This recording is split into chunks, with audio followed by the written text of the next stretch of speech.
What if going to school every day meant not knowing where you're going to sleep at night? Tonight, we're talking about a growing American crisis, one that's quietly affecting more than 1 million students across the United States.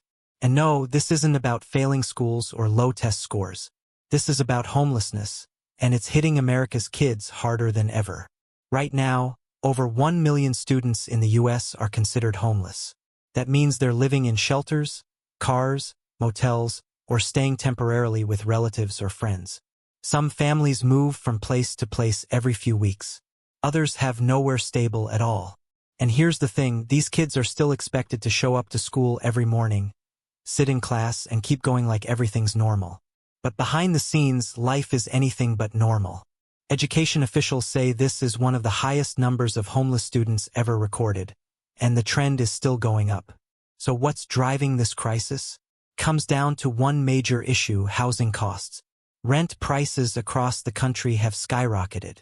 Affordable housing is disappearing. And wages? They're not keeping up. For many families, missing just one paycheck can mean eviction. Add in rising grocery bills, gas prices, medical costs, and the end of pandemic-era financial support, and suddenly, thousands of families are being pushed over the edge. Experts say this isn't about bad decisions. It's about a system that's becoming too expensive for working families to survive in. This crisis isn't limited to big cities.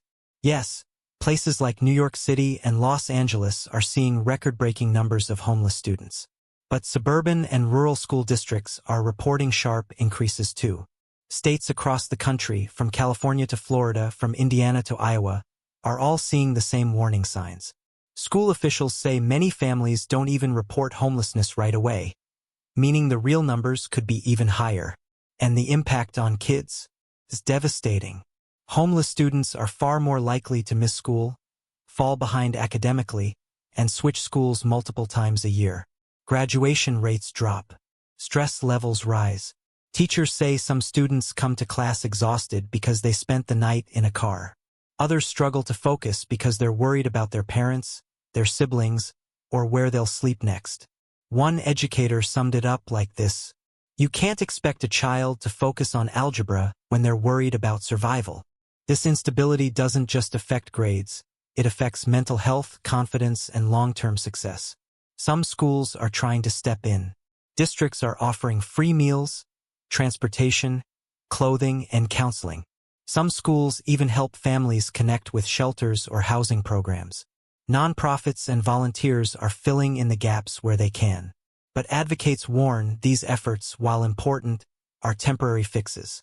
They say the real solution requires affordable housing, stronger social safety nets, and long-term policy changes. Without that, schools are left trying to solve a housing crisis with limited resources. This isn't just a housing issue. It's an education crisis. It's an economic crisis. And it's a warning sign for America's future.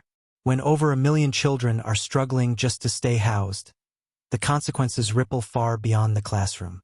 Experts say if this trend continues, the country could face long-term impacts on workforce readiness, public health, and economic stability. In simple terms, when kids can't feel safe, everyone pays the price. Tonight's takeaway is clear. More than 1 million American students are doing their best to learn, while living without stability, security, or a place to call home. They're carrying backpacks filled with books and lives filled with uncertainty. And unless meaningful action is taken soon, this crisis isn't slowing down. It's growing. Thanks for watching. We'll continue to follow developments and bring you updates as they happen. Stay with us for more breaking news.